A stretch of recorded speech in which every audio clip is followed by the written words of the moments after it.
They came out of nowhere, determined to end the world.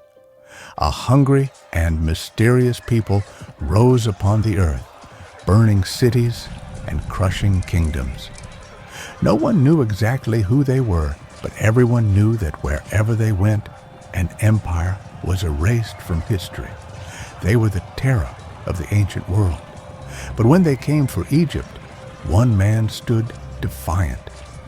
Pharaoh Ramesses III of Egypt faced the mysterious sea peoples in the last great battle of the Bronze Age. The Nile was consumed by fire and death. Ships burned on the water. Bodies floated past the reeds until the river itself became a grave for thousands.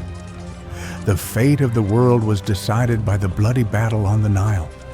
That day, Egypt didn't just survive, it saved history itself. The world could not save itself from the sudden emergence of the Sea Peoples, a force that shattered many of the great kingdoms of the late Bronze Age. But before this, the Bronze Age world was an interconnected realm of prosperous cities. For centuries, they traded in peace, feasted, and ruled in splendor. However, in the closing of the second millennium BCE, the great kingdoms began to crumble. Without warning, the good years turned dark. The rains stopped, harvests withered, grain stores emptied, hunger spread like a plague across the eastern Mediterranean and the Near East. Kings who once commanded armies could not command the skies. Even the strongest thrones fell before empty fields. When food vanished, people grew desperate and chaos spread across the cities. Armies abandoned their city gates and families fled. Entire nations packed their lives onto ships or marched on foot, searching for a land that could still feed them. One by one, the great kingdoms collapsed to hunger. Among the first to fall was the mighty Hittite Empire in Anatolia. The city was crumbled into ruins. Then the shining Mycenaean palaces of Greece went up in flames, their proud halls reduced to rubble.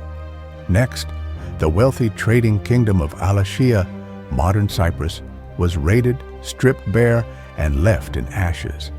And on the coast of the Levant, the great and illustrious city of Ugarit faced its final night.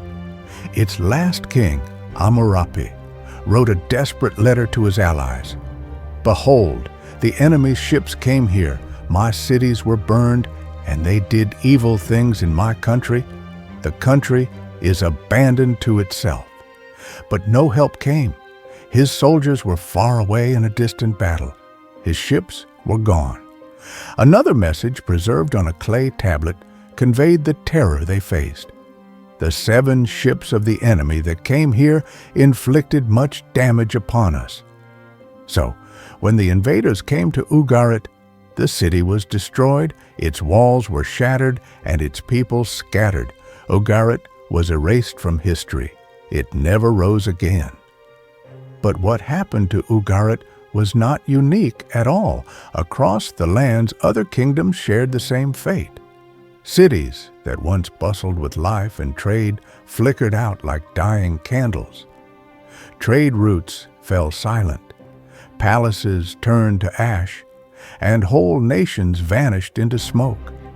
The late Bronze Age, the old order of pharaohs, kings, and international trade was collapsing. The world had entered a dark twilight, and the Bronze Age was fading away. As more and more kingdoms burned away, whispers began to spread of raiders who came from the sea. No one knew exactly where they came from, only that they struck without warning. Out of famine and ruin, wanderers became warriors. And the earth shook as desperation and hunger raised its army, an army the world would remember as the Sea Peoples. They moved like lightning on the waves, burning cities and leaving nothing but ashes behind. They were not one nation, but many tribes bound by the same curse, hunger and the search for new lands. The Peliset, Jekka, Shekelesh, Denyen, Shurden, and Weshesh, some from the Aegean, some from Anatolia, others from scattered islands of the Mediterranean. They had lost their homes to drought, war, and overpopulation. So they came not as raiders, but as a tide of survivors. They were a group of families, armies, and even whole nations who were determined to seize new homes on foreign soil, no matter the cost. Egyptian inscriptions remembered this moment of chaos. The foreign countries made a conspiracy in their islands. All at once, the lands were removed and scattered in the fray, and that is exactly what happened. By the 12th century BCE, waves of uprooted people banded together, launching fleets of ships into the dying world. The Sea People cut a blazing path of destruction across the eastern Mediterranean. They stormed the coasts of Anatolia, Cyprus, and Syria, plundering and burning as they went. Great cities that had stood for centuries collapsed before their onslaught. Egyptian records grimly declared no land could stand before their arms. From Hatti, Kode, Carchemish, Arzawa, and Alashia are being cut off. And indeed, the evidence still speaks. The once mighty Hittite capital of Hadassah was ransacked and abandoned. Town after town in Anatolia fell in fire. On Katoris, the wealthy city of Enkomi was leveled along with many others. The Bronze Age was crumbling beneath their advance. But the Sea Peoples were not just plunderers and looters. They came with wagons drawn by oxen, carrying women and children, whole clans on the move. They fought not just to take but to stay, to build new lives where kingdoms already stood. That made them even more dangerous. And they were really fierce in their overtaking. Egyptian carvings show them as battle-hardened warriors, armed with swords, spears, and round shields.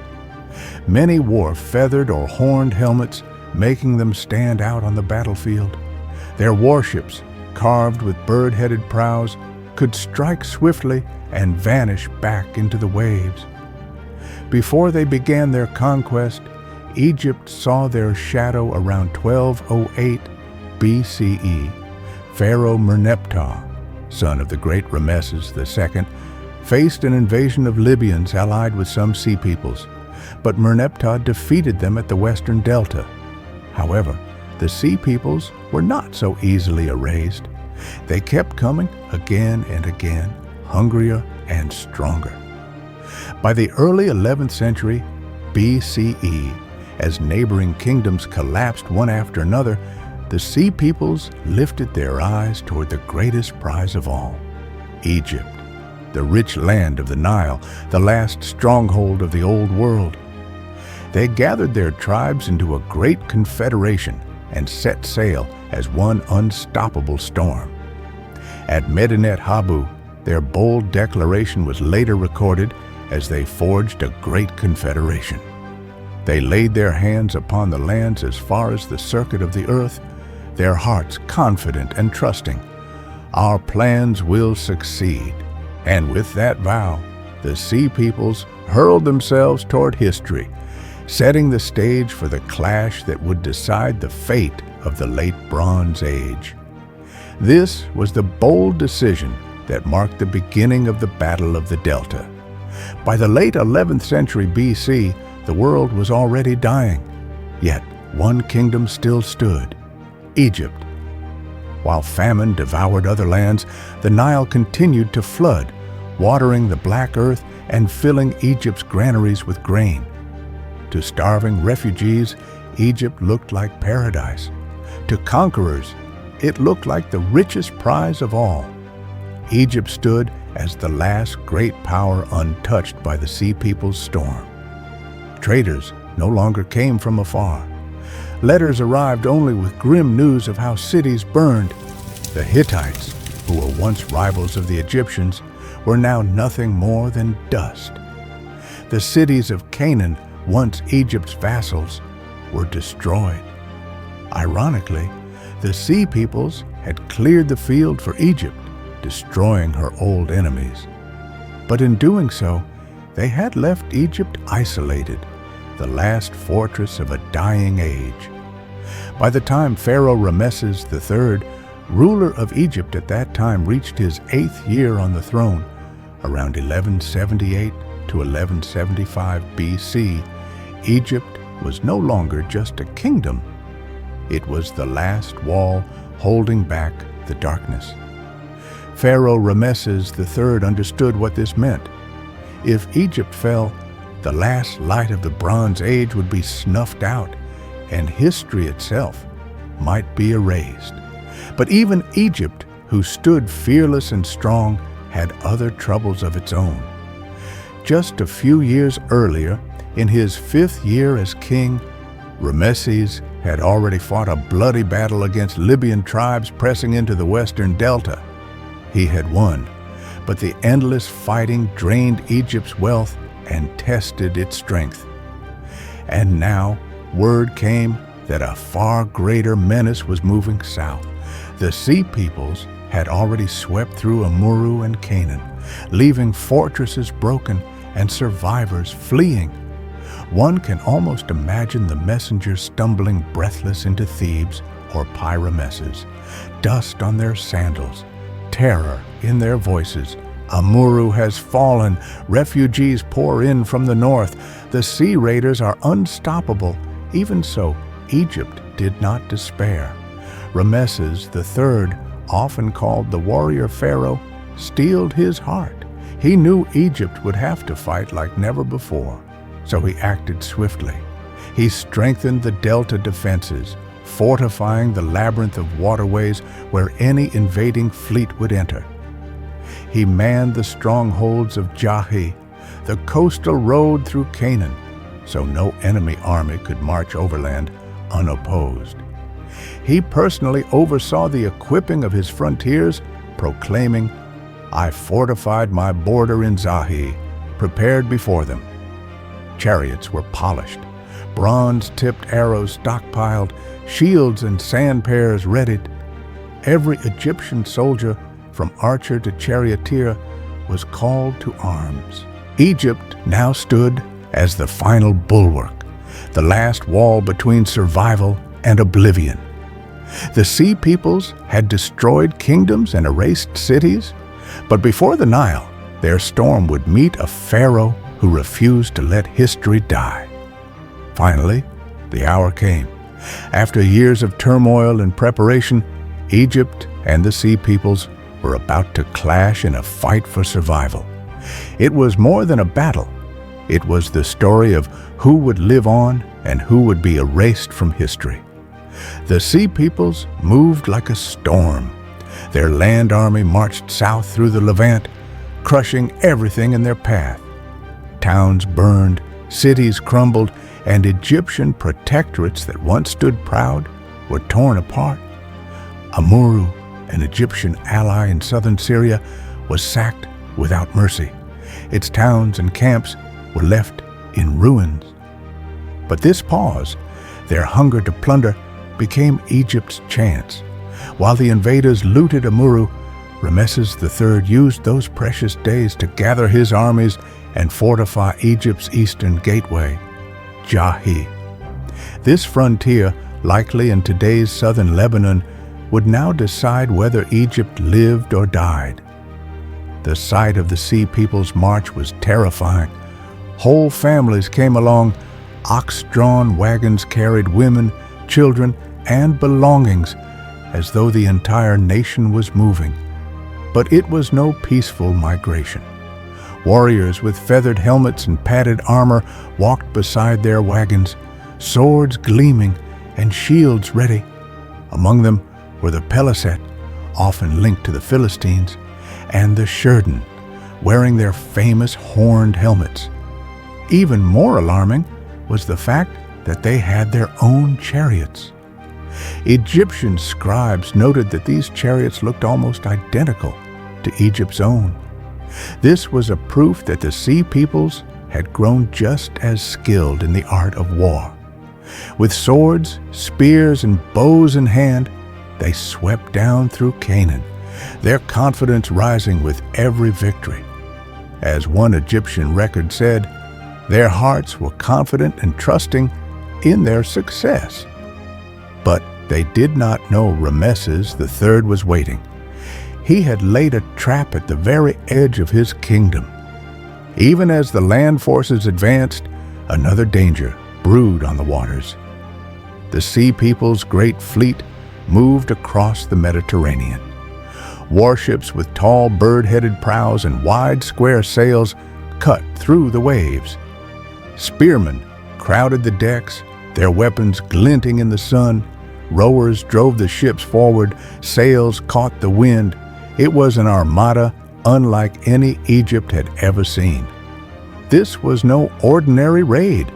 It was a two-headed attack.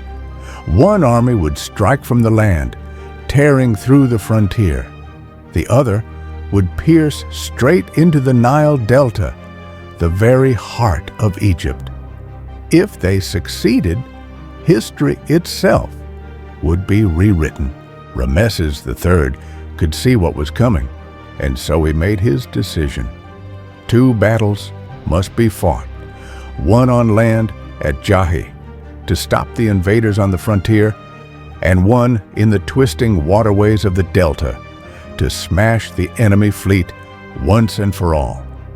The first clash came on Egypt's northeastern frontier at a place called Jahi. It was here, in the 8th year of Ramesses III's reign, around 1178 BC, that the invaders struck. For years, they had burned cities and crushed kingdoms, but now they faced a power that refused to fall. On one side stood Egypt, rows of infantry locked behind their shields, spears braced and ready. Archers drew their bows tight, their arrows glinting like death in the sun. Chariots waited at the edges, light and fast, their horses restless, stamping the earth as if they too longed for the charge. On the other side came the Sea Peoples. Hardened by years of conquest, their warriors marched in a roaring tide. Some fought on foot, others perhaps in stolen chariots, all hungry for the riches of the Nile. Their wagons carrying families and possessions followed behind, a moving nation ready to claim Egypt as its new home. Then the two forces collided. Egyptian archers loosed a storm of arrows that cut through the advancing ranks, dropping men where they stood. But still, the Sea Peoples pressed forward, shouting their war cries, shields raised against the hail of bronze-tipped death. And when the lines met, the battlefield erupted in chaos. Bronze swords clashed against shields, spears splintered, men screamed and fell. The air itself seemed to shake with the fury of the fight. Ramesses III himself commanded the battle. From his chariot, or perhaps a command post overlooking the fight, he hurled his reserves into the fray. His own account carved on temple walls praises his warriors. The Egyptian charioteers were warriors, all good officers, ready of hand. Their horses were quivering in every limb, ready to crush the foreign countries under their feet. We can almost imagine the thunder of those Egyptian war chariots as they charged into the enemy, wheels cutting the earth, horses foaming with strain. The invaders, fierce as they were, could not match Egypt's discipline and preparation. One by one, their attacks failed. The tide that had drowned so many kingdoms was broken on Egypt's shore. Warriors of the Sea Peoples fell in heaps, their bodies piling on the coastal plain of southern Canaan. Those who tried to stand firm were cut down by blades or pierced by arrows. Those who fled were hunted down by chariots. By the day's end, the ground at Jahi was thick with the dead. Egyptian reliefs would later show prisoners bound and humiliated, captives led before the Pharaoh with their hands tied. Ramesses III proclaimed the rout complete. Those who reached my boundary, their seed is not. Their heart and soul are finished forever and ever. It was a great victory. Egypt had held the line. The sea people's march by land had been stopped cold. But Ramesses III knew better than to rest. Victory at Jahi was only the first act. Even as the dust settled, word reached him of a greater threat. From the north, across the sea, the invaders' fleet was cutting through the waves toward the Nile Delta. The land was safe, but the river, Egypt's lifeblood, was about to be tested. The second and final act of this struggle was about to begin, the Battle of Delta. In the waters of the eastern Nile Delta, around 1175 BC, the fate of Egypt was decided. It was here that the sea peoples launched their last and greatest attack, a seaborne invasion meant to strike at the very heart of the Nile. History would remember it as the Battle of Delta. The sea people's fleet was a terrible sight. Dozens upon dozens of warships filled with warriors, their sails stretched like wings in the wind. Their prows were carved like the heads of birds, and their decks bristled with spearmen. They came roaring down the coast and pushed straight into the mouths of the Nile, expecting easy prey. But they were sailing straight into Ramesses III's trap. The Pharaoh had prepared the delta like a killing ground. Egyptian ships lay hidden, waiting in silence. On the banks and river channels, archers crouched behind reeds, bows drawn and ready. Spears and lances bristled along the shoreline. Every inlet, every curve of the river was covered. Egypt, often thought weak at sea, had turned its own waters into a fortress. Then the sea peoples entered. Their ships rode confidently into the channels, their warriors shouting in triumph. But in an instant, the trap was sprung. At Ramesses' signal, the skies went black with arrows. Thousands of shafts rained down on the invading fleet. From the banks and from Egyptian ships, volleys fell without mercy. Men staggered, ships groaned under the hail of spears, and panic spread through the invaders. The Nile had become a death trap. Whenever the sea peoples tried to land, they crashed headlong into walls of Egyptian spearmen. Whenever they tried to retreat, Egyptian ships cut them off. Ramesses had ordered grappling hooks thrown across the waves, hooks that bit into the enemy ships and dragged them close. Egyptian marines swarmed over the decks, bronze swords flashing, shields slamming, men falling into the churning waters below. The Nile ran red. Ships rammed into each other, decks splintered, warriors screamed as they tumbled into the river, only to be struck by arrows as they struggled to swim. Reliefs carved later at Medinet Habu show the scene. Sea people's ships overturned, their warriors thrashing helplessly in the water, while Egyptian archers coolly picked them off from the banks. On shore, any who crawled to land were cut down without pity. The slaughter was brutal. The sea people's grand fleet was shattered. Some drowned, some burned, and some were dragged from the water and executed in heaps along the Nile's edge. Ramesses himself boasted that they were made into piles from head to tail, their bodies stacked like offerings to history itself. Others were dragged away in chains, prisoners of the Pharaoh. The Battle of the Delta ended in a complete Egyptian victory. Egypt, against all odds, had survived. On the walls of Ramesses' temple, the Pharaoh is shown triumphant, his soldiers presenting him with severed hands as grisly proof of the fallen. He declared proudly in the Harris Papyrus, "I slew the Danaan in their isles, the Checker and Peliset were made ashes."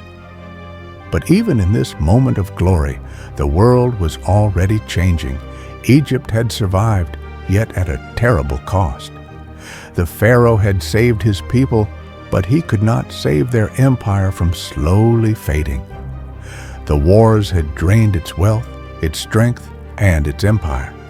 Soon, Egypt's new kingdom itself would weaken, its power slipping away. The sea peoples too left their mark. Though many of them drowned beneath the Nile, those who survived did not vanish.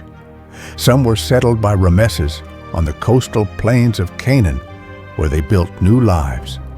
Among them were the Peliset, better known as the Philistines, who would rise again as a people of the Iron Age. The Bronze Age was over, the great kingdoms were gone, and from their ruins, new powers were born. But Egypt's story was carved differently. Though bloodied and weakened, it stood unbroken when all the others had fallen. The Battle of the Delta thus stands as both a triumph and a turning point. In a cinematic climax to the Bronze Age, Ramesses III, the last great pharaoh of Egypt, beat back the Sea Peoples and earned a place in history as the savior of his nation. The vivid scenes of this battle, carved forever in stone, show us the final flicker of Egyptian imperial glory. One can almost hear the sounds of that day, the twang of bowstrings, the crash of ships, the war cries echoing across the Nile. It was a day of high drama that decided the course of history. Egypt, scarred but unbowed, stepped into a new era as the lone survivor of the late Bronze Age collapse. The Sea Peoples, though defeated, would not vanish. They scattered, settled, and reshaped the lands around the Mediterranean, leaving their fingerprints on the map of history. And so, the Battle of the Delta, circa 1175 BCE, was not just a clash for Egypt's survival, it was the last stand of an age. The Bronze Age, a world of kings, palaces, and empires, ended in fire and famine. From its ashes, a new epoch began. Iron would soon replace bronze, new peoples would rise where the old had fallen, and the memory of that blood-red Nile would live on as the moment one age died and another was born.